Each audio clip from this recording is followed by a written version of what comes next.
There's pizza every day, really? Yeah. Rebecca, keep that thing covered. Oh, I'm so sorry. You're just COVID everywhere. Alright, ladies and gentlemen, okay, so before we get into slope-intercept form, we need to know what slope is. I say that slope is the measure of steepness. Now here's the thing. It is found by dividing vertical change by horizontal change. Rise over run. Exactly. Yeah. So what we've learned is that, or what you've learned, is that slope is often referred to as rise over run. And I agree. Yeah, rise over run. Wouldn't rise, how much something rises, isn't that the change in, isn't that the vertical change? Isn't that your rise? Now you don't always rise, sometimes you lower, right? But it's measured in a similar way. And then they say run, and what they mean by run is basically you're running either left or right. Straight. Yeah, horizontal.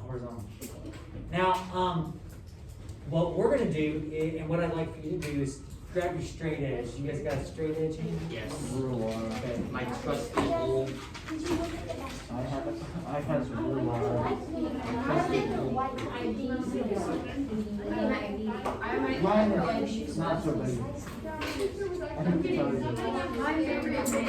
Let's do what I did. What's up, Silas? If it's kids, I'm a kid.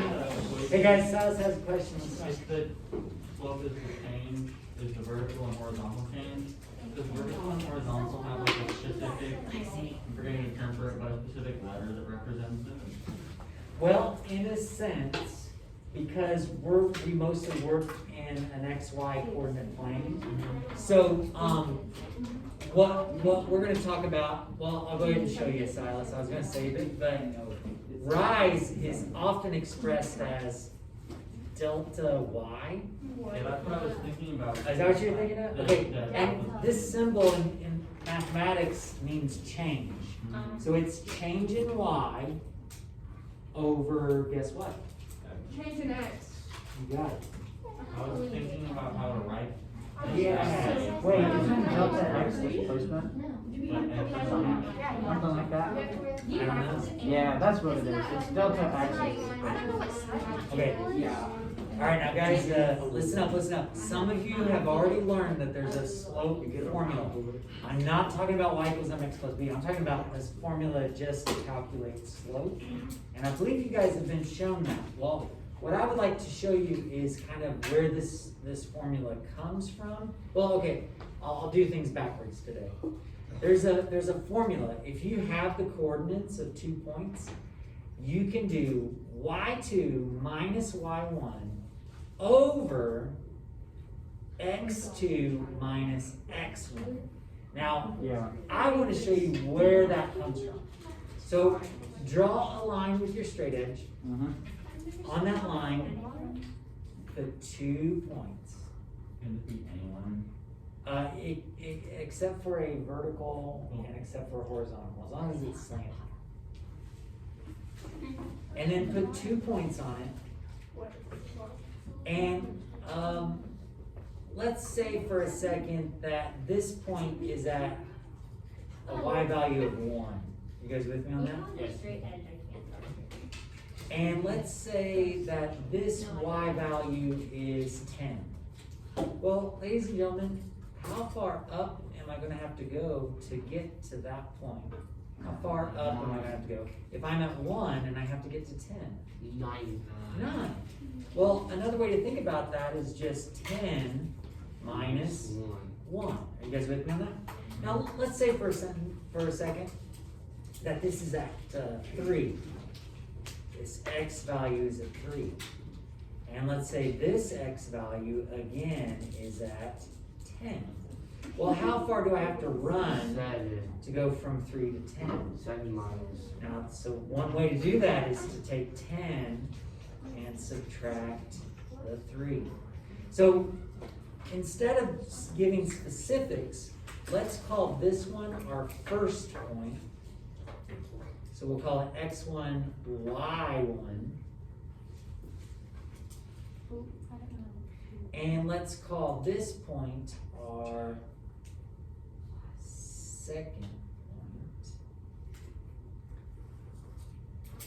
Now to get slope, we're going to have to measure the vertical change.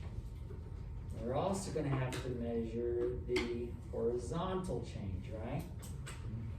But to do that, you can simply think about what the change in your x values are. Or I'm sorry, if you're going vertical, the change in your y values.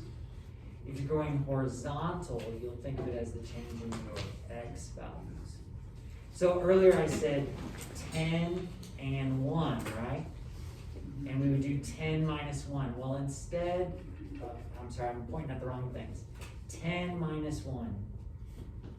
Well, what you would actually do is you'd be taking y2 and subtracting from it y1. That's going to get your vertical change. And then I described it as 10 and 3 on this way. Well, what you could actually do is take x2 minus x1. So that's where this slope formula comes from, is you're needing to find what the difference is between your heights here. So it's the change in y over the change in x.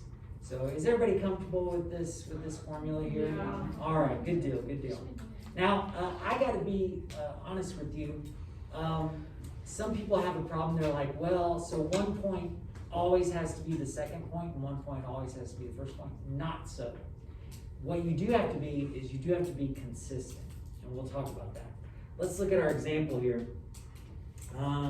It says find the slope of each line, and we've got one line that's called M and one line that's called N. So let's find the slope of M first. So notice, to find the slope of line M, we could do it a couple ways.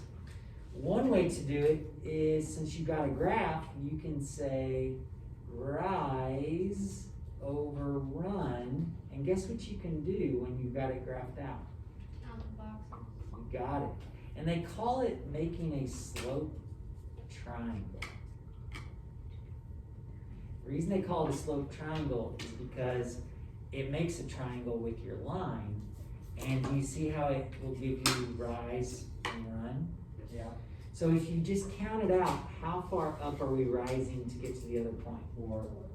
4. How far are we running? 6. 6. Which means one way to get our slope is to just look at rise over run, and it's going to be 4 over 6. Now here's the thing, we do want to always simplify our slopes. So we're not going to write it as 4 over 6. It's actually going to be 2/3. So that's a way to get slope when you have a graph. But you're also going to be asked to calculate slope of points without a graph. So let's practice that. To find the slopes between the 2 points without a graph, you're going to use this other formula. The y2 minus y1 equals x2 minus x1. And it doesn't matter which coordinate you call your first one or your second one. Just pick one. I usually don't even think about the formula too closely. I just think I've got to subtract my y's. And because it looks easier, I'm going to do 6 minus 2.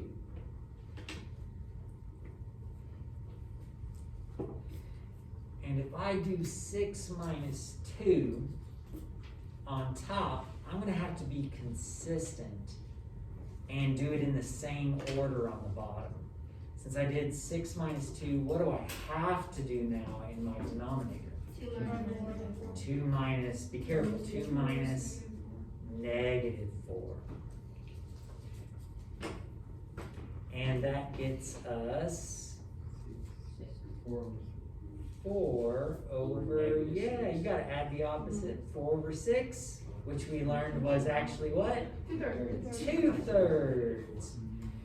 Are you guys with me that it pays to know how to get slope both ways? Yeah. If you're not given a graph, this is the way you're gonna have to do it. Now, notice also, I said that you could do either point first. If you chose to do 2 minus 6, that would be -4. But then you would have to do what? If I do 2 minus 6, I would have to do -4 minus 2. And do you guys see that I get -4 over -6? No, you don't see it. There you go. If you get a negative over a negative, guess what they divide out to make? Positive, and in this case, positive. So do you guys agree that it doesn't matter which point you start with? Yeah. It just matters that you're consistent with your numerator and denominator. Yeah. True story. Have you guys learned this before? Yeah. Yes. Yeah, we have. It's been a little bit though. I remember I had been back This was This was 7th grade. We did this 7th grade. 7th grade? I think. I remember 8th grade. Thought it was 7th. We did not do this in 7th grade, we were like, I don't even know what I did in 7th grade. Huh. Alright, so it was last year. Something. I do like it when it's on task, you know what I mean? Yeah, when it's on other things I don't. Hey, alright, so ladies and gentlemen, let's move on to N. Let's move on to N. Before we leave for lunch, I want you to find the slope using rise over run. Try that out first. And then check with a neighbor. I got -5. I got -2. I got -5 over 3. What? Excuse me? You might want to count. Yeah. It's 2. I got -2. It is 2. I got I got 2. Where are you people getting negative? Yes. That's fair. It's That's fair. Yes, were you saying 2? If you said low. I already finished last one. I got it. Yeah. Which is